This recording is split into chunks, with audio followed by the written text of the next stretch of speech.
তারপরে ইন্দ্রাণী সুদ তাদের কাছে যাব। বর্তমানে যে একটা ফিরকা বের হয়েছে, হ্যাঁ, তারা হচ্ছে এই রাশেদ খলিফাকে নিয়ে তারা হচ্ছে যে ইসলামের সত্যতা প্রমাণ করার খুব চেষ্টা করে। এবার রাশেদ নিয়ে একটা ফেরকা, এটা ফেরকা মেরকা এটা আমাদের এখানে বলবেন না, ঠিক আছে? এগুলো আমাদের বিষয় না। আমি ইন্দ্রাণীর সাথে একটা বিষয় আলোচনা করতে চাই সূরা তওবার 5 নম্বর আয়াত নিয়ে। তিনি বলে এই আয়াত নিয়ে বলে সবাইকে বলে হুতায় হালাইছে। তো দেখতে চাই কেমন করে হুতায় হালায়।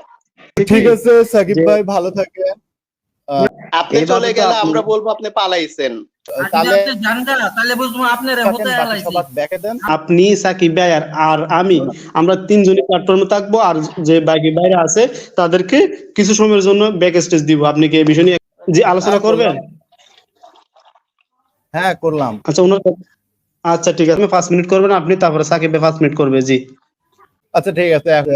সূরা তওবার 5 নাম্বার আয়াত অন্যান্য সমস্ত শান্তিপূর্ণ যত আয়াত আছে, যেমন ধরেন সূরা বাকারা 256 বলেন, তারপরে হইছে লাকুম দীনুকুম ওয়ালিয়া দিন বলেন, এগুলো সব মানসুখ করে দিছে। হ্যাঁ, এবং এই আয়াতের আলোকেই সমস্ত আরবের সমস্ত মুশরিকদের কুবাইতে হবে, তাদের কাছ থেকে ইসলাম ব্যতীত আর কোনো কিছু গ্রহণ করা হবে না, এবং ওই আরবের ইসলাম প্রতিষ্ঠা হওয়ার মধ্যে রেফারেন্স এর কথা হচ্ছে কেন? হ্যাঁ ওকে দিলাম সূরা তওবা। হ্যাঁ স্ক্রিনটার সামনে আনেন। উনি তো পড়ে গেছে। হ্যাঁ এই যে আমি দেখাচ্ছি, যেখানে আপনি জাস্ট পড়লেই বুঝতে পারবেন যে নিষিদ্ধ মাস অতিক্রম হয়ে গেলে মুশরিকদের যেখানে পাও সেখানেই হত্যা করো, তাদেরকে পাকড়াও করো, তাদেরকে ঘেরাও করো, তাদের অপেক্ষায় প্রতিটা ঘাটিতে উৎপেতে বসে থাকো, কিন্তু তারা যদি তওবা করে এবং নামাজ প্রতিষ্ঠা করে, মানে কেউ যদি তওবা করে, কাফির ছিল মুশরিক ছিল, সে তওবা করে ইসলাম হয়েছে, নামাজ পড়লে তো অবশ্যই সে মুসলিম হয়ে যাবে, এবং যাকাত আদায় করে, তাহলে তারকে পথ ছেড়ে দাও, আল্লাহ নিশ্চয়ই ক্ষমাশীল, তার আগের পাপগুলো সে ক্ষমা করে দিবে। এই হচ্ছে অবস্থা। সূরা তওবা নাজিলের দিক দিয়ে 113 নম্বর সূরা, এবং সূরা তওবা যে ইসলামের অনেক বিধিবিধানকে করছে সেটা আমরা সবাই জানি। এখন এই যে আমি আপনি যে প্রথম দলিলটা চাইছিলেন সেটা দেখাইছি, আর পরে যদি আরো কোনো দলিল থাকে সেটাও দেখানো যাবে। আচ্ছা ঠিক আছে ভাই, আমি আমার 1 মিনিট আগে শেষ করলাম। আপনি হ্যাঁ নাজমুল সাকিব ভাই প্লিজ প্রসিড। জি তাহলে ধন্যবাদ আপনাকে, আপনি আপনার টাইমের মধ্যে শেষ করেছেন আপনার আলোচনা, সেজন্য। জি সাকিব ভাই। আমি চাইছি একটা, সে দিছে একটা। সে তার কথার মধ্যে দুইটা কথা বলছে। একটা হচ্ছে সূরা তওবা যে আশহুরুল হুরুম ফাকতুলুল মুশরিকিন, যে নিষিদ্ধ মাস পার হয়ে যাওয়ার পরে তোমরা মুশরিকদেরকে যেখানে পাও সেখানে তোমরা তাদেরকে পাকড়াও করো এবং হত্যা করো। তিনি এখানে দুইটা কথা বলছে। এক নম্বরে এই আয়াতের মাধ্যমে লাকুম দিনকুম ওয়ালিয়া দিন, তারপরে লা ইকরাহা ফিদ্দিন কত্তাবাই ইয়ানা রুজদু মিনাল গয়, যে এই সকল আয়াত নাকি রহিত হয়ে গেছে। তো এখন আমার তার কাছে প্রশ্ন, এই আয়াতগুলো যে রহিত হয়ে গেছে এই আয়াতের মাধ্যমে, এটা দলিল দিবেন। আমি এই দলিল চাইছি, আপনি অজাতা দেখিয়েছেন আরেকটা দলিল। দ্বিতীয় প্রশ্ন, আপনি বলছেন সূরা তওবা 5 নম্বর আয়াতে আরবের সকল মুশরিকদেরকে গণহারে হত্যা করতে বলছে। আমিও আমার সময়ের আগে শেষ করলাম, আশা করি আপনি এই দুইটা প্রশ্নের জবাব দিয়ে যাবেন। জি আয়াত কোনটা? সূরা তওবার 73 নাম্বার আয়াত, ওইটা দিয়ে মানুষের ইসলাম বলেন ভাই, সাকিব ভাই বলেন। হ্যাঁ, এখন আপনি বললেন যে 73 নম্বর আয়াত দিয়ে যে মানসুখ হয়েছে, যে লাকুম দিনকুম ওয়ালিয়া দিন লা ইকরাহা ফিদ্দিন কত্তাবাইয়ানা রুজদু মিনাল গয়। এখন প্রশ্ন হচ্ছে এটা যে মানসুখ হয়েছে এটার দলিল কি? দলিল দেন। আমি তো দলিল চাচ্ছি ভাই, আপনি বুঝেন না দলিল চাওয়ার মানে কি? আমি তো বারবার বলতেছি দলিল দেন। দেখাচ্ছি ভাই, দলিল দেখাবো না কেন? দলিলই তো দেখাবো। তো হুতায়াত দিয়ে যাবেন, না হলে আমরা আপনারে হুতায়াত ফেলবো। এই দেখেন সংশয়.com এ এইসব সব দেয়া রয়েছে ভাই, স্ক্রিনটা সামনে আনেন। এই যে আহকামুল কোরআনের 355 পৃষ্ঠার মধ্যে থেকে দেখেন, এই দেখেন দেখা আছে। হ্যাঁ কি আছে? পড়েন কোন সূরা ওইটা, কত নাম্বার সূরা পড়েন? হ্যাঁ আমি দেখাচ্ছি তো। এই যে দিনে কোনো জোর প্রয়োগ নেই, হেদায়েতের পথ গুমরাহি থেকে আলাদা হয়েছে, যে ইকামত ফি দিন, সেটা যে এখান থেকে গুমরাহির পথ স্পষ্ট প্রতিবাদ হয়ে উঠেছে, এই আয়াতটি মানসুখ হয়ে গেছে এই আয়াত দ্বারা। হে নবী, তুমি কাফির ও মুনাফিকদের বিরুদ্ধে জিহাদ করো, সূরা তওবা 73 নম্বর আয়াত দ্বারা এটা মানসুখ হয়ে গেছে। অতএব তোমরা মুশরিকদের হত্যা করো।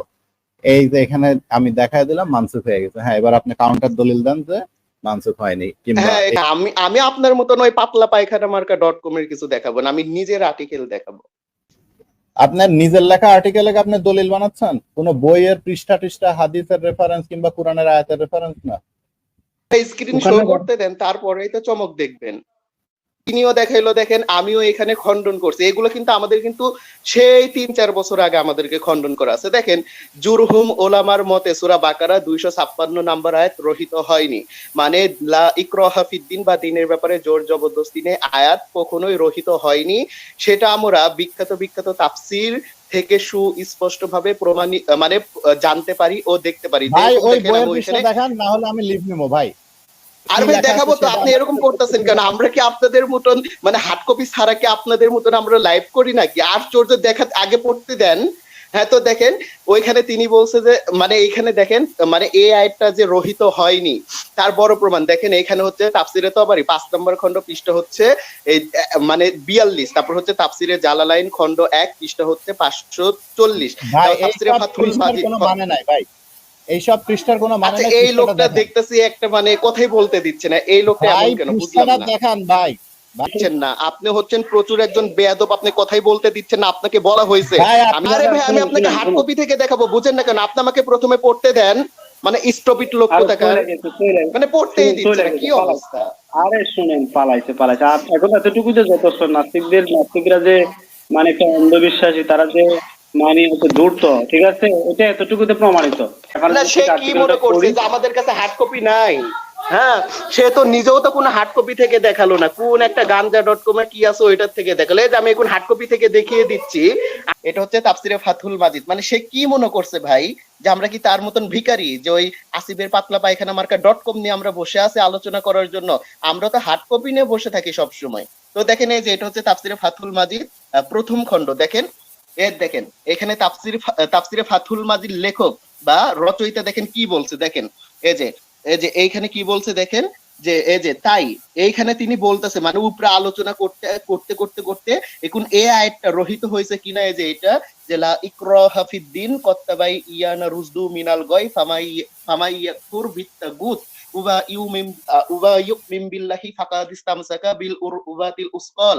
এই আয়াতটা মানে রহিত হয়েছে কিনা এটার ব্যাপারে তিনি এখন আলোচনা করতেছে। দেখেন তাই বলা হয়েছে কাউকে দিন ইসলাম গ্রহণ করতে মানে বাধ্য করা হবে না, বরং আল্লাহ তাআলা যার অন্তরকে ইসলামের জন্য প্রশস্ত করে দিবেন সে সুস্পষ্ট প্রমাণের ওপরে ইসলাম গ্রহণ করবে।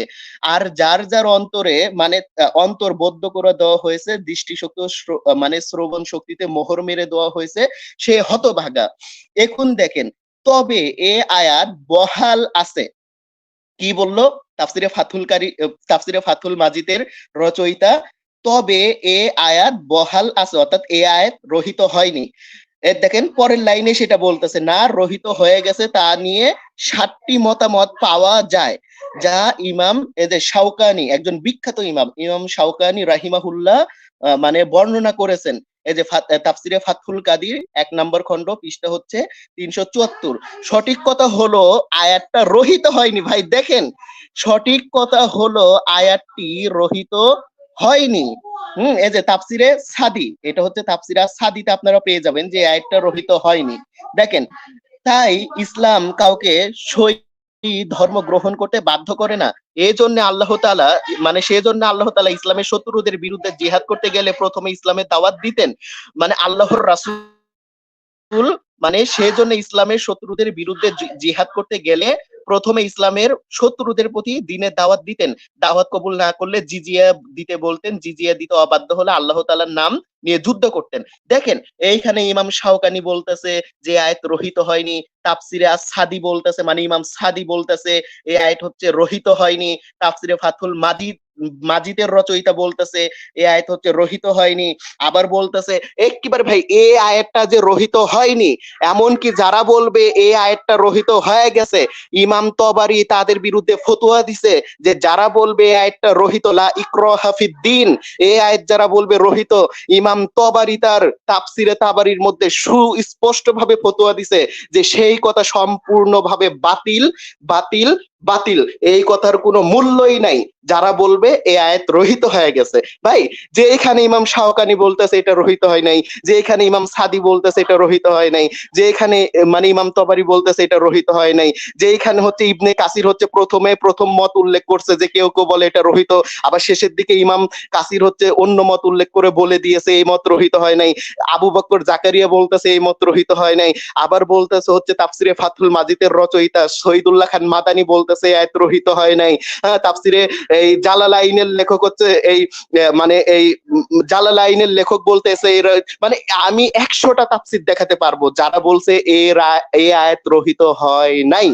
এমনকি ইমাম তবারি যেটা বললো যে যারা বলবে এটা রহিত হয়ে গেছে তাদের মত বাতিল, প্রত্যাখ্যান যুক্ত, সেইখানে সে 100টা তাফসিরের বিরুদ্ধে কি সেইখানে সে আহকামুল কোরআনের কি একটা মত নিয়ে এসে দাঁড় করায় দিছে। আসিফ মহিউদ্দিন কিসের জন্য হচ্ছে একটা মতই শুধু নিয়ে যাচ্ছে, কারণ সে সকল তাফসিরি ঘাইটা দেখছে সবগুলো তার বিপক্ষে, সেজন্য একটাতে শুধু পাইছে, ওই একটাই শুধু তুইলা ধরছে। বারে বা কি চমৎকার ভন্ডামি দেখছেন।